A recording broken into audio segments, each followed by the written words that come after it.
या संदर्भामध्ये वारंवार प्रांताध्यक्ष या नात्याने मी पक्षाची अधिकृत भूमिका मांडलेली आहे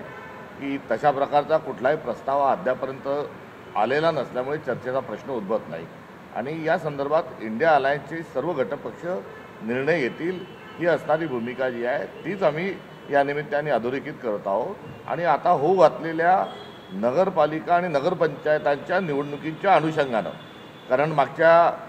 2 निवडणुका आम्ही सोबत लढलो, महाविकास आघाडी म्हणून आम्ही 19ला अस्तित्वात आलो, पुढे इंडिया अलायन्समध्ये ही आघाडी आमची परावर्तित झाली आणि मित्रपक्ष या नात्यानं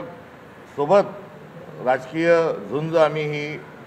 भारतीय जनता पक्षाला ही देत असताना एक किमान समन्वय हा असणं आवश्यक आहे आणि आज किमान आणि पुढे चालत असताना विड्रॉलपर्यंत हा येणाऱ्या ज्या काही तक्रारी असतील, येणाऱ्या काही कुठे अडचणी असतील त्यासाठी समुपदेशनाच्या आणि योग्य निर्णय घेण्याच्या अनुषंगानं एक डायलॉग, एक संवाद हा खुला असला पाहिजे आणि त्या अनुषंगानं आज सर्वसमावेशक अशा प्रकारची चर्चा झाली।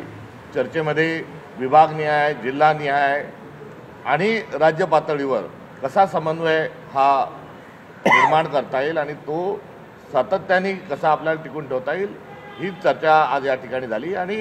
अर्जाची प्रक्रिया ही 17 तारखेपर्यंत आहे। 17 तारखेनंतर देखील आम्ही दुसऱ्यांदा पुन्हा एकदा बसून विड्रॉलच्या आधी काही तिढे असतील, काही त्या ठिकाणी जर शक्य नसेल काही गोष्टी तर त्या अनुषंगाने मार्ग त्यातून काढू। आम्ही मित्रपक्ष या नात्यानं आम्ही सोबत जाण्याचा प्रयत्न करू।